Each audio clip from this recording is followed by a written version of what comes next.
Bonjour à tous, bienvenue à la session disruptée. Le déjeuner a été un peu disruptif. Disrupté pour mieux régner. Je suis Sylvie Kaufmann du journal Le Monde, un journal pas assez disruptif pour certains, un peu trop pour d'autres. Alors d'abord, attention à l'intitulé de cette session. Je ne sais pas qui on le doit, mais chaque mot compte. J'ai d'abord cru quand Jean-Hervé Lorenzi et Clara Pisani-Ferry m'ont fait l'honneur de me confier cette session, j'ai d'abord cru qu'il s'agissait d'une session sur Donald Trump. Et puis, mais non, c'est un peu trop subtil pour lui, je crois. Et donc, c'est disrupter pour mieux régner. Une sorte de variante schumpeterienne de la disruption. Donc je crois qu'à ce stade, nous avons d'abord besoin des lumières de Christian de Boissieu, du Cercle des économistes, qui va nous poser les termes du débat, après quoi nous entrerons dans le débat proprement dit. Christian, c'est à toi. Merci. Nous sommes en concurrence avec l'après-déjeuner. On va essayer de relever cette concurrence. Disrupter, j'aime pas beaucoup le terme, mais c'est pas moi qui l'ai choisi. Vous comprenez ce que ça veut dire? Je parle dans le micro, là. C'est rouge. C'est bon, il faut que je mange le micro, quasiment. Bon. Disrupter pour mieux régner. Moi, je comprends ce thème qui nous rassemble. Trop fort? Je sais pas, je comprends ce thème comme étant, au fond, un débat sur ce qu'on appelle aujourd'hui l'innovation de rupture ou les innovations de rupture. Alors, pour régner ou pour mieux régner, donc je vais faire une petite intro en 4 points rapides, forcément, sur l'innovation de rupture. Première remarque, premier constat, c'est que quand on parle aujourd'hui d'innovation de rupture, on fait référence à des innovations majeures par opposition à celles qui sont dites mineures. On fait beaucoup référence à la technologie. On va parler de la techno. Mais je crois qu'on sera tous d'accord pour dire qu'il ne faut surtout pas parler que de technologie.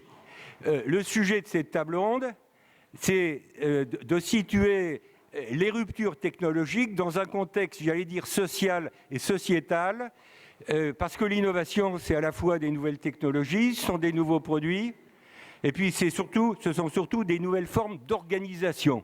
Et le débat sur les nouvelles organisations légitimées, nécessitées par les changements technologiques, tout ça, ça va être au cœur, avec nos précieux invités, de nos débats. Deuxième remarque, sur mes 4, pour régner ou pour mieux régner. Qu'est-ce que ça veut dire? On peut partir dans des axes différents. Au fond, le débat en particulier, c'est est-ce que celui qui bouge le premier, c'est-à-dire l'inventeur innovateur, qui prend de l'avance sur les autres, même s'il sait qu'il sera peut-être copié au bout de quelque temps, est-ce que l'inventeur innovateur va en tirer profit, va augmenter sa part de marché de manière significative, améliorer sa compétitivité, son attractivité? Bon, ça c'est une forme de règne qui n'est peut-être pas la plus intéressante. Le vrai règne, j'allais dire pour nous académiques, c'est le règne des idées, le pouvoir des idées. Est-ce que celui qui a l'idée qui est à l'origine de la rupture, est-ce qu'il en tire un bénéfice en termes d'image, de réputation, de crédibilité, etc. C'est une manière d'ouvrir le débat sur qu'est-ce que ça veut dire régner. Troisième thème qui va nous rassembler, comment fabrique-t-on des innovations de rupture? La fabrique de l'innovation de rupture. Alors, évidemment, on part des idées. Avant, je dirais l'invention, il y a l'idée, il y a l'invention. Après l'invention, il y a l'innovation. Vous pouvez, j'allais dire, dérouler tout le silo qui parle de l'idée géniale jusqu'à sa mise en œuvre. Et donc, derrière l'idée, si je puis dire, d'idée, il y a le courage, le risque, j'allais dire la ténacité de celui qui est le premier à lancer quelque chose. Parenthèse, être le premier à lancer une innovation de rupture, en général, c'est avantageux. Dans certains cas sur lesquels on reviendra peut-être, on peut avoir aussi intérêt à ne pas être le premier à essuyer les plâtres, à être l'accompagnateur ou le suiveur. C'est un débat qu'on peut ouvrir. Je reviens sur la question de la fabrique de l'innovation de rupture. Je voudrais dire le point suivant, c'est que je pense que la manière de gérer l'échec, c'est aussi une manière de fabriquer l'innovation de rupture. Je dis ça en France, ici, dans un pays qui ne sait pas gérer l'échec, à la différence d'autres pays. L'échec étant, en quelque sorte, considéré comme une catastrophe, comme une manière de perdre, j'allais dire, ses amis, de perdre sa réputation. Et je pense que l'échec peut être utile s'il est surmonté. C'est tout le débat sur la résilience face à l'échec. Bertrand Piccard et d'autres autour de cette table ont connu des succès magnifiques, dont on a déjà parlé ici, cher Bertrand, il y a 2 ans quand tu es venu. Mais tout ça, ce n'est pas fait du jour au lendemain. Avant le succès, il y a eu aussi des échecs ou des déceptions. Dernier point, 4e et dernier point, comment aborder le problème de l'Europe sur ces questions d'innovation de rupture par rapport à une double question. Comment rattraper les États-Unis et comment gérer le rattrapage par la Chine? Voilà un petit peu, j'allais dire, le double défi de l'Europe en tant qu'espace sur cette question des innovations de rupture. Alors, sur la question au fond, le rôle de l'État, est-ce qu'il faut faire du bottom-up, pour utiliser les termes à la mode, partir d'en bas, partir d'en haut? Quel doit être le rôle de l'État à travers des incitations sur ces innovations de rupture? Une remarque finale, c'est qu'aujourd'hui, dans les débats franco-français et également européens, nous regardons beaucoup ce qui se passe aux États-Unis depuis quelques années dans le domaine de la défense. Les Américains ont mis en place une agence qui s'appelle DARPA, le D voulant dire Defense, la DARPA, qui a été à l'origine de pas mal de ruptures technologiques dans le domaine américain à partir de recherches militaires. Et tout le débat, c'est le débat, est-ce que l'Europe est suffisamment performante, la France par exemple, dans la manière d'exploiter la dualité d'un certain nombre de recherches qui sont à l'articulation du civil et du militaire. Question concrète lancée par notre président en septembre, est-ce qu'il faut créer une agence européenne pour l'innovation de rupture, qui serait un peu le prolongement au niveau européen de ce qu'on est en train de faire en France, une innovation française pour l'innovation de rupture? Le débat est ouvert, il y a du pour, il y a du contre. Pour l'instant, l'Europe n'a pas répondu. Le commissaire en charge a dit on ne va pas créer une agence tout de suite, on va créer un conseil, ce qui est une manière de botter en touche. Merci de votre attention.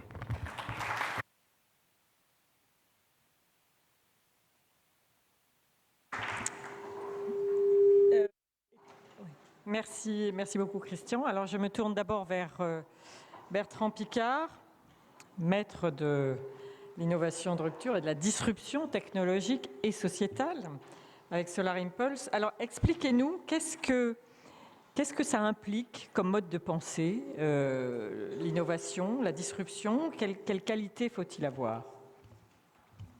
Bonjour à tous et à toutes. Je pense que pour répondre en 2 mots, et ensuite je mettrai plus que 2 mots, la disruption, c'est d'apprendre à penser autrement que ce qu'on a appris. Parce que si on regarde le monde aujourd'hui, l'évolution de tout ce qui nous entoure est imprévisible. Et comment est-ce qu'on essaye d'y répondre? En reproduisant tout ce qu'on a appris jusqu'à maintenant. En se basant sur nos connaissances, sur nos certitudes, sur nos croyances, sur nos habitudes. Et on croit que le futur va être une extrapolation du passé et du présent, ce qu'il n'est évidemment pas. Donc on voit que notre plus grand handicap, paradoxalement, c'est ce qu'on a appris. Ce qu'on a appris à penser et ce qu'on a appris à croire. Donc si on veut s'adapter à l'imprédictible, il faut arriver à identifier de manière suffisamment claire ce qu'on croit le plus profondément et essayer de faire autrement. Et ça, c'est valable en politique, c'est valable en économie, c'est valable en technologie, en société, en écologie, c'est valable partout. Remettre profondément en question notre manière de faire jusqu'à maintenant. Alors, il y a 1 ou 2 exemples de disruptions qui sont extrêmement intéressantes. Pourquoi est-ce qu'un avion a volé pour la première fois en 1903? On va normalement répondre que c'est parce qu'il y a eu une évolution technologique depuis 2000 ans qui fait qu'on a pu voler. Mais absolument pas. Le premier avion était fait avec de la toile tendue sur des baguettes de bois. Donc les Égyptiens auraient pu voler il y a 5000 ans du haut de leur pyramide. Pourquoi est-ce qu'ils ne l'ont pas fait? Parce que c'était interdit par la mythologie. Il n'y avait que les dieux qui pouvaient voler. Et quand Léonard de Vinci a construit ses modèles d'avions à la Renaissance, il aurait très bien pu voler. C'est prouvé aujourd'hui qu'il aurait pu voler. Mais il n'était pas assez idiot pour le faire, il aurait été torturé et brûlé par l'Inquisition et par l'Église. Donc, en 1903, la disruption, c'était de se dire, on essaye ce qu'autrefois on n'a pas osé essayer. Donc, on voit que l'innovation et la disruption, ce n'est pas une nouvelle idée qu'on a, c'est une ancienne croyance dont on se débarrasse. Donc, si vous voulez être innovant, il ne faut pas essayer d'avoir plus d'idées, il faut essayer d'en avoir moins.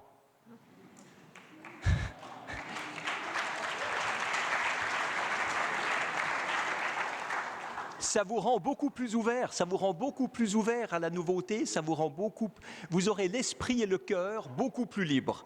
Et à partir de là, il y a plein de choses qui peuvent germer.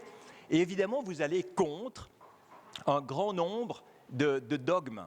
Je crois que le disrupteur, l'innovateur, c'est un hérétique.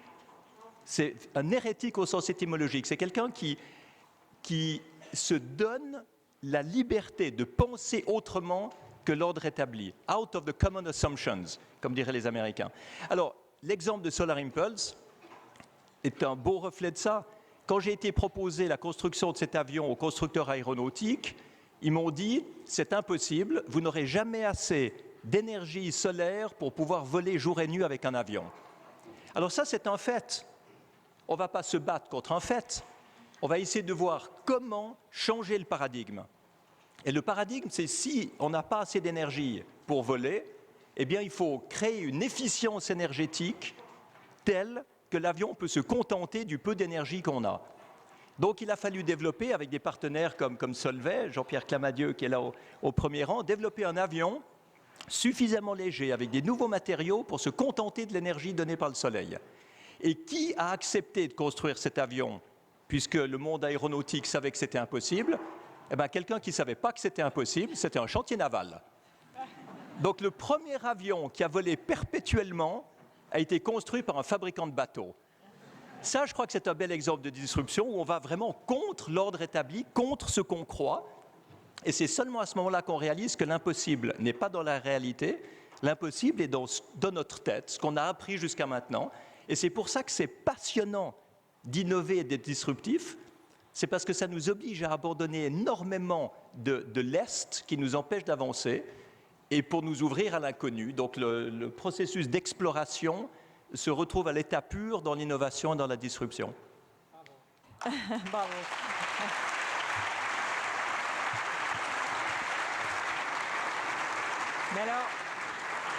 Mais alors dites-nous, quelles idées vous allez avoir en moins maintenant pour relancer votre disruption? Alors maintenant, ce que j'observe, c'est que ça ne sert à rien de faire un grand projet aéronautique qui se finit avec du succès si on n'utilise pas ce succès pour aller plus loin.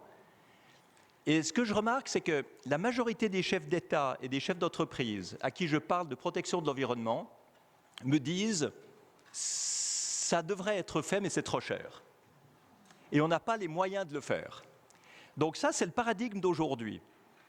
La protection de l'environnement est trop chère aux yeux des décideurs. Donc si on veut appliquer ce mode de pensée de la disruption, il faut changer ce paradigme-là. Il faut se dire, si personne ne veut le faire parce que c'est trop cher, il faut prouver que c'est rentable. Alors comment est-ce que c'est rentable?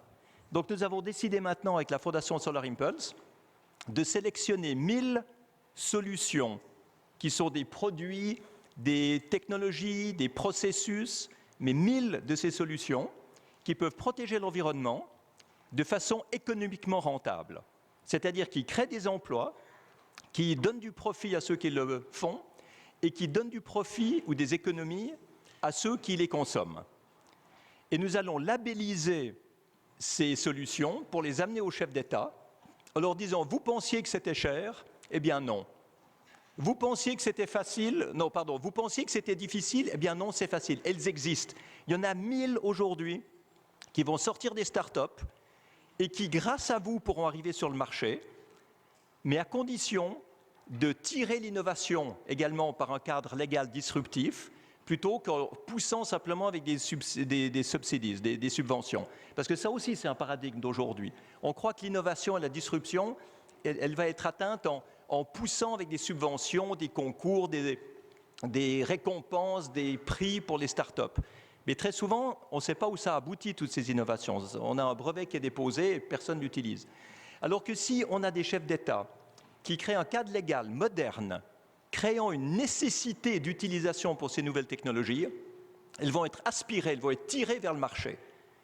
Et je pense que là, on voit qu'on doit être disruptif dans le côté rentabilité, dans le côté technologique, bien sûr, comme Christian l'a dit, mais aussi dans le cadre légal, parce que sinon on n'avancera pas, on sera toujours dépassé par les événements. Merci beaucoup. Je suis désolée, on vous écouterait pendant des heures, mais nous ne pouvons pas changer le paradigme du temps de ce panel, malheureusement. Alors, Marie Eklund, vous avez réussi dans un secteur disruptif par excellence, la finance et la high-tech. Alors, dites-nous, décrivez-nous un peu les défis auxquels aboutissent ces disruptions, les disruptions dans ces secteurs. Oui, en fait, ce qui est intéressant finalement, ce que le numérique a changé dans le règne, c'est que le numérique favorise la création d'empires. Avec des effets de réseau, avec l'internationalisation, on voit que très rapidement, on arrive à créer des sociétés qui peuvent même devenir des monopoles. Et donc aujourd'hui, on a des voix typiquement aux États-Unis qui s'élèvent en disant, eh bien, Google, Amazon, Facebook, Apple sont devenus des monopoles. Ce qui montre bien qu'on a cette notion d'arriver à créer ces empires-là. Donc, l'un des premiers sujets, quand on est dans une économie où on sait que pour faire de l'innovation, il faut une saine concurrence, c'est de se dire, mais finalement, dans cette tendance-là, comment fait-on pour garantir qu'il y a bien une saine concurrence dans le marché, alors qu'il y a ces empires qui se créent, ces plateformes gigantesques qui sont présentes et qui sont des acteurs extrêmement structurants du marché. Il y a plusieurs réponses. Il y a déjà des économistes aux États-Unis qui disent qu'il faut les démanteler, mais on peut aussi penser à d'autres solutions qui sont des solutions de régulation, mais de régulation d'un type nouveau. Typiquement, on peut se dire, bien, si la richesse première de ces plateformes qui devrait permettre l'innovation, c'est la donnée, mettons en place des systèmes d'ouverture des données, de portabilité, d'interopérabilité, donc de partage finalement. On peut penser aussi à toutes ces questions de neutralité des plateformes, de se dire on veut que même s'il y a des services propres, ce soit accessible, et de mettre en place aussi dans la manière de réguler, de sortir d'un paradigme de centralisation, puisqu'on voit bien que comme on est maintenant sur des masses de volumétrie incroyables, c'est très difficile à un centralisateur d'arriver à imposer des règles de régulation et donc d'imaginer des modèles plus décentralisés, agiles de régulation. Donc il y a d'autres choses qu'on pourrait imaginer, mais clairement aujourd'hui, on est dans un monde où le numérique accélère cette création de très très grandes sociétés qui règnent sur un marché donné. Ce qui est intéressant après, c'est de se poser la question de l'Europe. Est-ce que l'Europe, aujourd'hui, a créé des empires numériques ? Et la réponse est non. Quand vous regardez la plus grosse start-up numérique qui émerge d'Europe, c'est Spotify. Spotify vaut 30 milliards de dollars. Je rappelle que Google et Amazon sont quasiment au trillion. Donc ils sont à 900 milliards ou 700 milliards. Donc nous n'avons pas encore créé ce type d'acteurs à partir de l'Europe.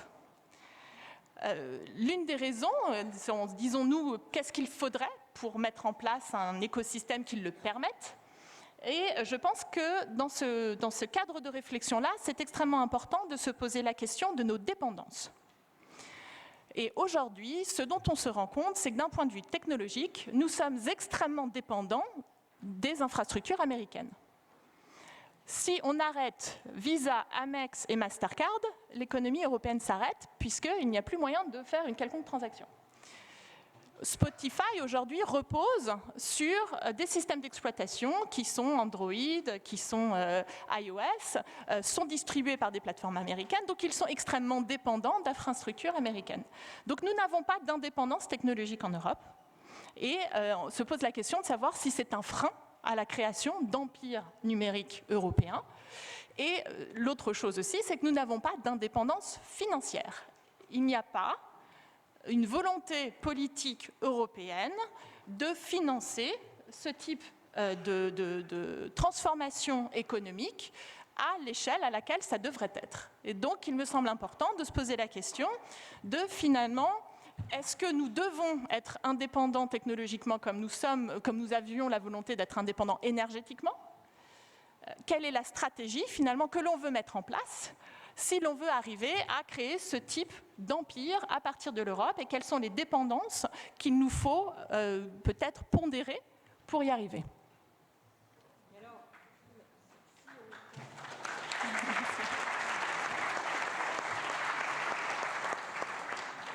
C'est d'une clarté limpide, mais si on veut réguler pour régner sur quoi? Sur quelle planète? Quels sont les enjeux de ce règne, finalement? Alors, pour moi, ça, c'est un peu la question centrale.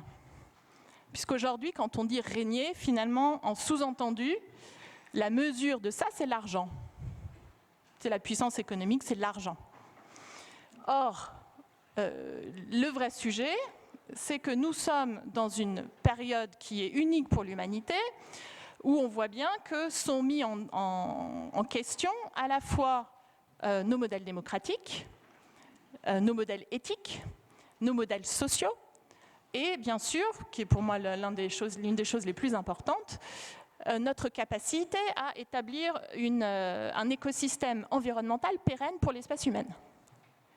Donc, à quoi sert d'avoir beaucoup d'argent dans un monde qui potentiellement est en train de mourir?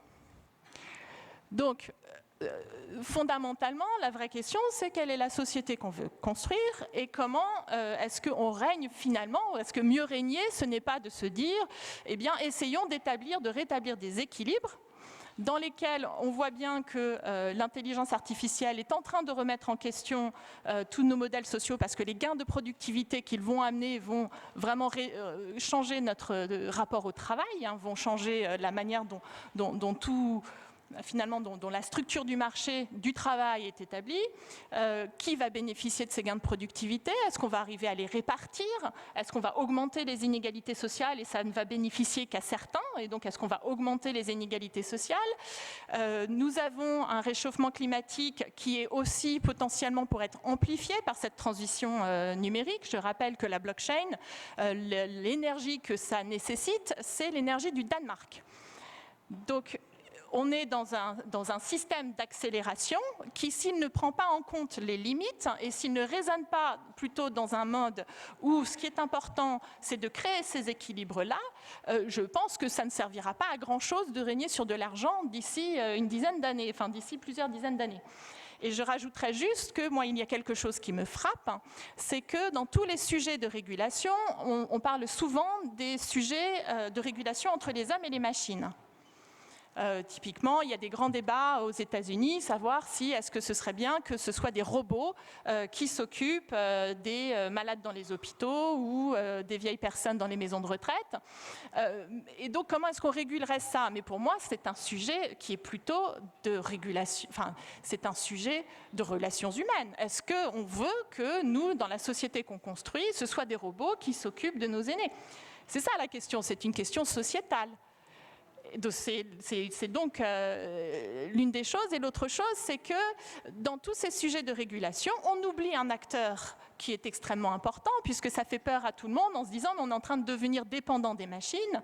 Et on oublie que la première dépendance de l'espèce humaine, c'est la planète. On est déjà dépendant.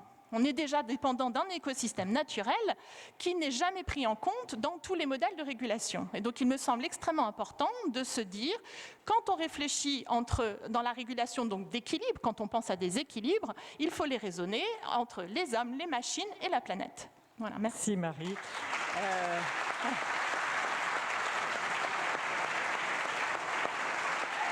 Oui, et il nous reste malheureusement très peu de temps et vous venez de soulever des questions qui, je crois, préoccupent directement Philippe Val, le patron du groupe La Poste, qui est un secteur très profondément disrupté. Alors, expliquez-nous comment est-ce qu'on gère la disruption avec 253 000 salariés?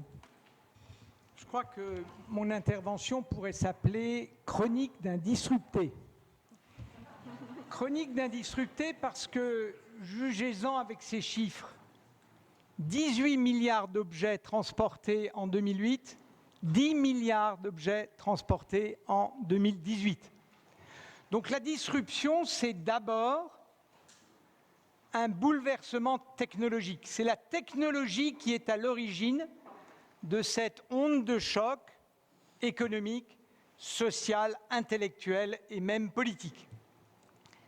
Cette disruption, elle s'impose à nous, mais la réponse à la disruption, ça ne doit pas être « il n'y a pas le choix, on ne peut pas faire autrement ». Ça ne peut pas être ça.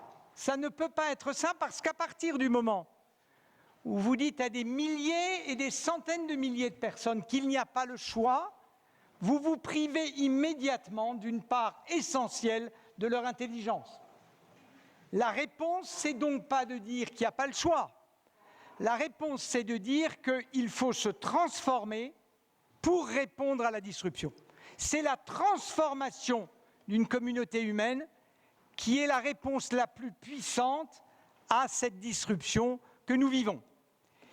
Et cette transformation, c'est le seul moyen de construire un destin collectif. Un destin qui ne peut être que collectif. Et pour cette transformation, il y a 3 mots clés. Le diagnostic, la vision et l'action. Le diagnostic est fondamental. Il faut partager le réel qui nous impacte. Il faut étudier ce qu'est la disruption concrètement. Il ne faut pas la fantasmer, il faut définir comment elle nous touche et comment elle touche l'entreprise. Il faut évidemment la verbaliser et ne pas mentir. Et en réfléchissant à la façon dont elle nous touche, on commence à se définir soi-même et on est donc mûr pour le deuxième mot qui est la vision. Seule la vision peut répondre à la disruption. Et la mission, elle part d'une chose simple. Vous savez, la mission, c'est une affaire de racines et d'ailes. Et on a des racines, on a des ailes. Il faut donner aux enfants des racines et des ailes. C'est un proverbe juif, c'est un proverbe chinois, c'est un proverbe indien. En regardant la compétition des proverbes, on se rend compte que c'est quelque chose d'essentiel. Une vision, des racines et des ailes. Pour ce qui nous concerne, et puisque nous en sommes à notre 6e siècle d'histoire, ce qui au demeurant est le plus complexe dans l'histoire des stratégies, je le dis aux jeunes start-upers qui commencent, en disant les premières années c'est simple, vous verrez ce qui arrive au 6e siècle. Mais au 6e siècle, ce qui compte, c'est revenir à la mission qui est la nôtre. La mission de la Poste et de cette immense entreprise, elle est obscurcie par un objet mythique que vous avez tous touché. L'objet mythique, c'est la lettre. Et on se dit, mais c'est ça la mission de la Poste, c'est la lettre. Mais non, la lettre n'est pas la mission. La mission, c'est le lien humain et le lien social. Et dès lors que l'objet s'efface, nous en sommes revenus à l'idée que la mission de notre entreprise et des 553 000 salariés qui la composent, c'était le lien social, c'est-à-dire devenir, dans cette société numérique, la première entreprise de proximité humaine. Nous allons proposer de l'humain dans une société numérique et vieillissante. Et évidemment, c'est un rêve, un projet d'entreprise qui peut unir les femmes et les hommes. Le diagnostic partagé, la vision co-construite, il faut passer à l'action. L'action, c'est d'abord un modèle économique et ce qu'il nous revient de faire, à nous dirigeants d'entreprise, c'est de faire bouger le centre de gravité, qui était le courrier traditionnel, pour inventer des nouveaux centres de gravité, des nouveaux moteurs de transformation de l'entreprise. Notre banque, le colis, qui est nourri grâce, et je veux en profiter pour vous remercier, toutes et tous, surtout toutes, pour envoyer tous ces colis par Internet. Continuez, développez-le, parlez-en ensemble. Eh bien, ces nouveaux métiers, les services à domicile, le tiers de confiance numérique, unifient notre vision et sont les moyens d'action que nous avons. Enfin, dans cette action, il y a une chose essentielle, c'est le partage. Il faut partager le sens et l'action. Il faut faire participer les salariés. Il faut faire de la pédagogie, mais pas simplement, pardon Christian de Boissieu, une pédagogie qui ne serait que professorale. Il faut une pédagogie active où on écoute ce qu'ils ont à nous dire, car ils connaissent le réel. Diagnostic partagé, vision partagée, plan d'action partagé, transformation pour répondre à la disruption qui est une menace létale pour les communautés et pour les peuples d'ailleurs. Et alors, merci beaucoup. Et alors,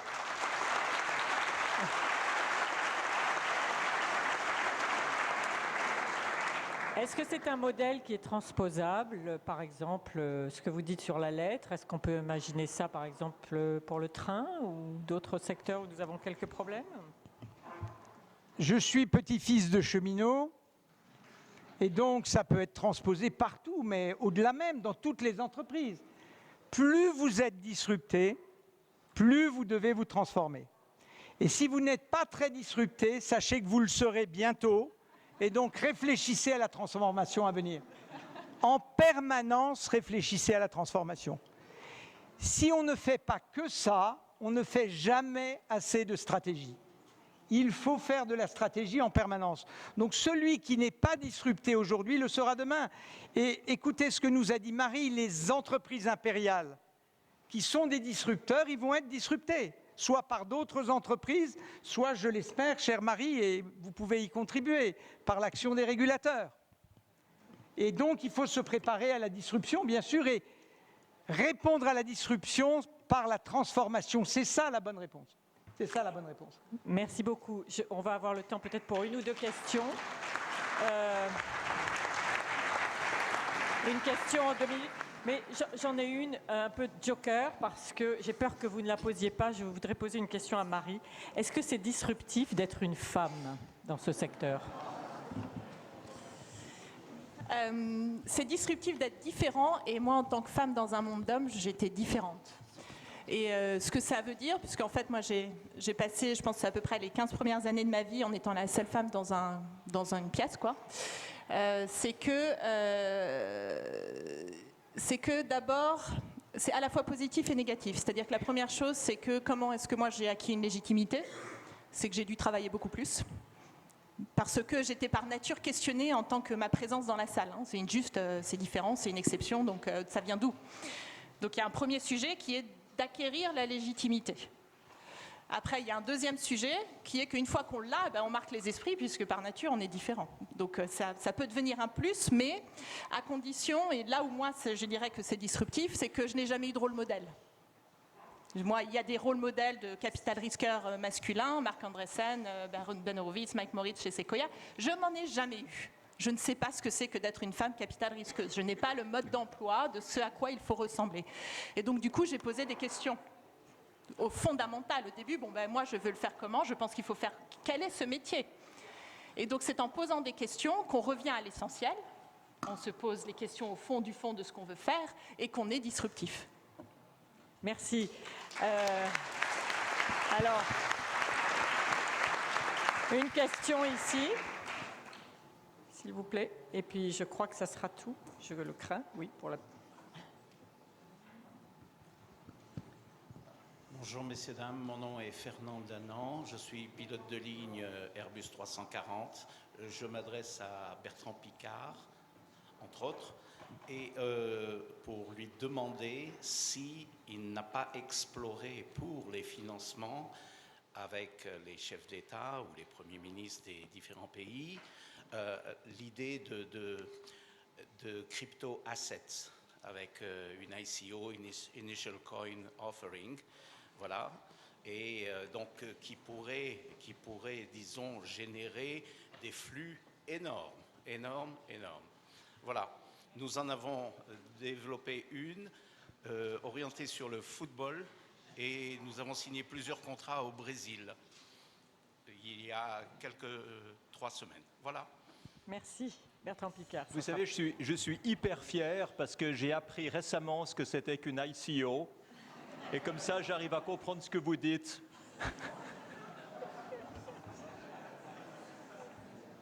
vous avez la réponse. Je crois. On a le temps pour une autre question? Non, on me fait signe que non. Alors je suis. Pardon, nous vous avons suffisamment disrupté. Non, je suis désolée. Merci beaucoup pour votre attention et surtout merci à ce panel formidable.